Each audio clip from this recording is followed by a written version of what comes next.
Welcome, everybody, to the Fantasy Football Universe, the double FU. I am Jeremy Shulman at FF_Rebel. I am joined by Jesse Moeller at JMoeller05. It is early in the morning. I'm on my second cup of coffee, so I'm talking a little faster than usual. But hey, let's get the energy up. And Jesse, how you feeling this morning or evening, depending on where you are? We are creeping on 1 o'clock in the morning, my time, folks. So it is late, but we are rolling. I'm an ILL myself, so this ain't no thing for me. But yeah, I'm ready to roll and knock out these promising tight ends. Let me tell you what they look. It's a tantalizing group. Oh yeah, you can see by the graphic on the screen already that we're ready to go. But Jesse, I'm joining you in the stratosphere with your astronauts because the caffeine is hitting. So let's jump into these guys and try and keep it exciting because it's going to get real dull real fast. With number 10, Robert Tonyan. Who cares? Yeah. I mean, if you got Robert Tonyan in your fantasy squad, you might want to reassess why he's even there in the first place because he just got bodied by Cole Kmet in Chicago. So I don't think much gonna happen for him. Moving on. Oh, we got another guy who, oh man, I loved me some Irv Smith back in the day. I remember having an argument with, I think it was Matt Cooper, another guy in the space, who it was who's better, Irv Smith or Noah Fant. I was heavily on the Irv Smith side. He was heavily on the Fant side. Guess what? The answer is neither. But if you had to pick a winner, it's definitely Matt and the Noah Fant side. But neither of these guys have done anything. High hopes for Irv last year, maybe in Cincinnati, but nothing. Any ideas? Yeah. Any here? It's the problem with the Irv Smiths of the world. And we have quite a few of those tight ends coming in this year. They're undersized, right?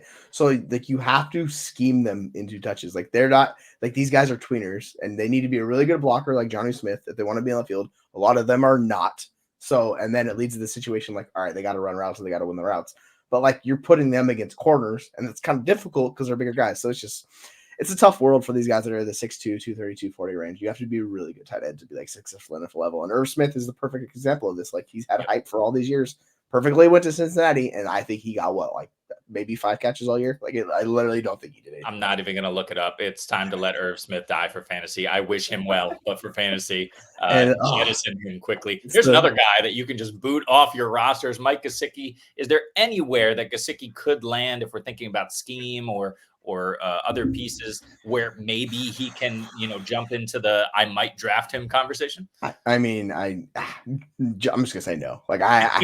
I can't think of an example where guys would have to get significantly injured in front of him. You got to diminish that core of wide receivers. There's probably a starting tight end. I was looking at the stats that I've been doing a little study on it. Tight ends who switch teams, their stats from the previous year dramatically decrease. So you're getting that on top of it going in a new scheme. We thought it would work out for Gesicki last year. Turns out Hunter Henry was better than Mike Gesicki, we should have always known because Hunter Henry's actually been good. Mike Gesicki not so much. It just kind of is what it is. He's athletic. That's the one thing that it is. That's his calling card, but it just never works out for him, unfortunately. Yeah. I think the only caveat I would add to that point about tight end switching teams is if they go to the Jets and they're getting the ball from Aaron Rodgers, right.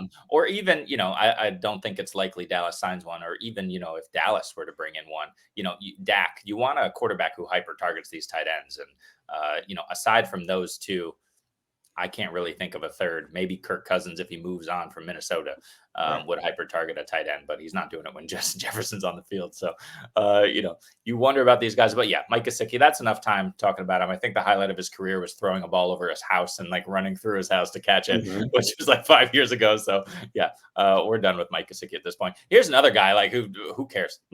He's an NFL tight end. He's going to be on the field somewhere, but for fantasy, just drop him in the bin with everybody else. Yeah, it's a lot. These guys all fall into they need a touchdown to be viable each week. So that's where it's basically the hope and pray for a touchdown. I consider these guys, and yeah, Austin Hooper very much falls into that category. He had hype quite a few years ago when he dealing with Atlanta, but it just hasn't worked out. And then there's the Trout God himself, just the one that Sean Payton loves, and he's probably the only one. That's Sean Payton's guy. He can't quit Adam Troutman, and with a name like Trout God, I don't blame him. It's such a good name. We warned you about this list. I'm just gonna put that out there right now. It's not pretty in the tight end streets. It makes you understand a bit more. At least it makes me understand a bit more why Jonnu Smith signed a deal literally a week after he was released. I think it was mere days after he was released from Atlanta. Now he's on a new team, the Miami Dolphins. So you see why these tight ends get paid, the good ones. It's hard to find them. Colby Parkinson, I mean, decent, right? He's decent, but fantasy wise, like I don't care. This is a guy as if he lands in New York with the Jets, he's not better than Tyler Conklin. Like forget it. Like who No, cares? it's just that he's a giant human. That's what he's got going for him. He's a monster. Like you see him against NFL players, this guy's massive. He's towering over them. But like for fantasy wise, it's never worked out. Like you me might hope he catches a touchdown every now and then, but it's just that's about it. I love me some Gerald Everett. The problem is he started to show his age last year, which I'm just going to look up right now just to make sure. But I believe he's 30 or in his 30s, 29 years old. He just doesn't have that quick movement that he used to have. He can still be viable, but if we look at his stats from last season, he was the PPR tight end 23 with 51 receptions for 411 yards and 3 touchdowns. So again, unfortunately, another guy who falls in the bucket of who cares. Yeah, it's like he's at least can give you a little bit of something. We've seen it over the Yep. years. It's tantalizing, but he never plays enough snouts. And if he's not running enough routes, it's so hard for these guys, right? Because last year, like he was running, I think it was like 53% of routes. If you're only running 53% of routes, you better be efficient as hell and you better be catching touchdowns. If you're not, and this was with Justin Herbert slanging the rock, like this was an ideal situation for him. It's just he's more than likely a part-time player. And if you're not running that, like they always say, 80% of routes, it's just difficult, man. Like it's really hard. You got to be super efficient. I like Gerald Everett as a player, but yeah, like his best days are behind him. So it's just Oh kind yeah. of just like, you know what? You could plug and play him every now and then if he's a good matchup, but like we don't know where he's going to end up and what they're going to ask him to do. So it's kind of a mystery box at this point. Yeah, if you notice, we're already up to tight end 3, and we're not really talking about these guys that much. There's nothing much to say. Here's another guy. There's nothing much to say. We mentioned him earlier. He could potentially be an interesting fit in places, and you might consider him for fantasy. He showed flashes last year for maybe the first time in his career, maybe the second time in his career, because he had a good year there in Denver, or a good stretch in Denver a while back. But this was your boy, at least on the Seattle Seahawks. What are you thinking about Noah Fant, where he could go, and could he sneak into the, early tight end 2 discussion?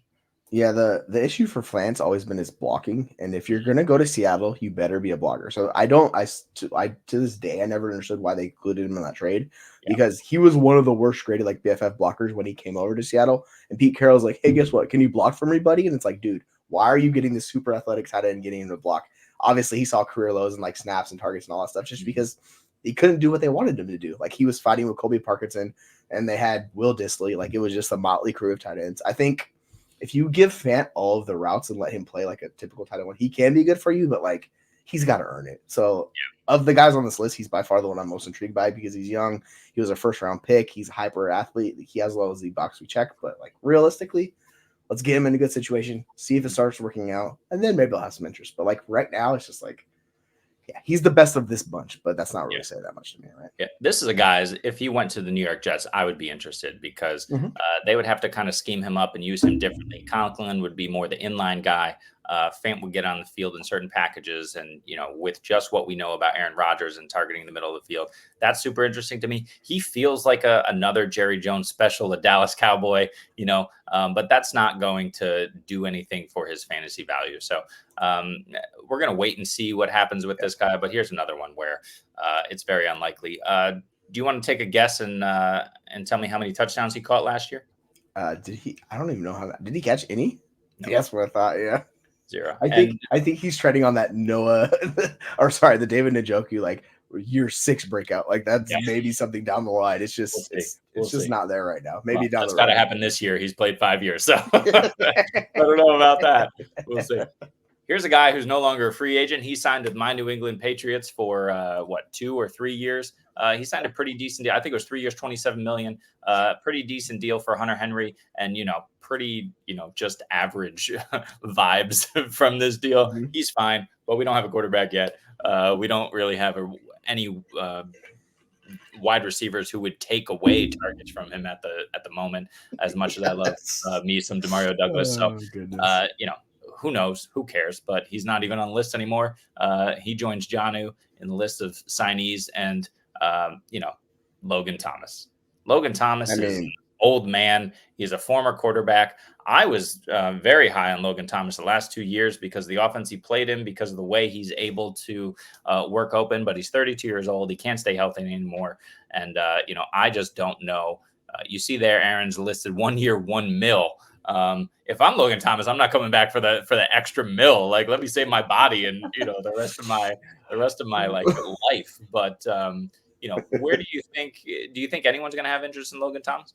I mean, I think there are teams because there's just not enough good tight ends in the league. He's gonna land somewhere. I just don't know if he's gonna land somewhere where they pass it enough for him to see all these targets. I think he falls in this tight end 15 through 25 range for you if you'd like he's a starting tight end, right? Every once in a while he could pop off for you in a good matchup. But like realistically, if he's in a crowded wide receiver room, why are you gonna target, this tight end over competent NFL wide receivers? This is always the hardest part with tight ends.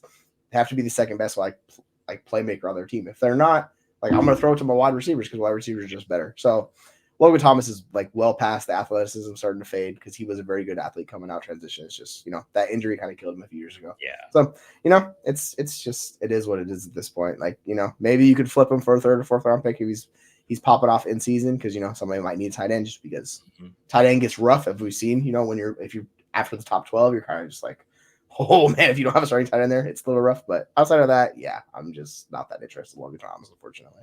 Yeah. A couple other names who are available, but more again in the bucket of who cares. Will Dissly was just let go from your Seattle Seahawks. CJ Uzama is no longer a New York Jet. And we got Robert Tonyan, who we talked about or didn't talk about at the top of this list at number 10.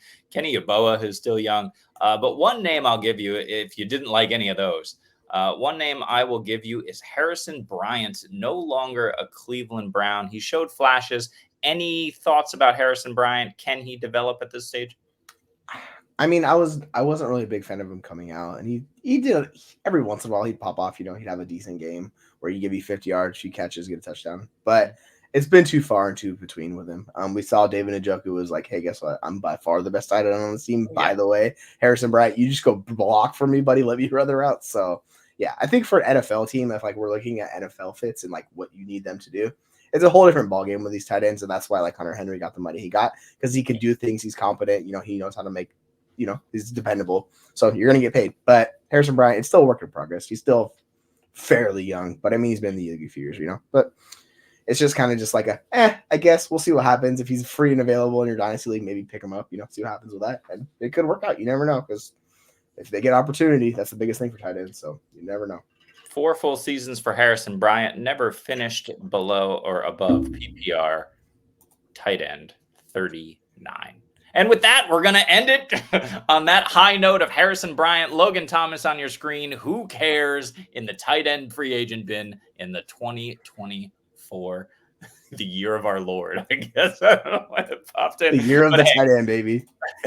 But listen, if you want to read this article by our Aaron St. Denis, or you want to check out any of the other top 10 positional free agent articles, please head over to the fantasyfootballuniverse.com. Almost forgot the name of our company and website again. Well done to me. But we're also on Twitter, on X. We're also on TikTok, pumping out daily content, whether it's articles, videos, both.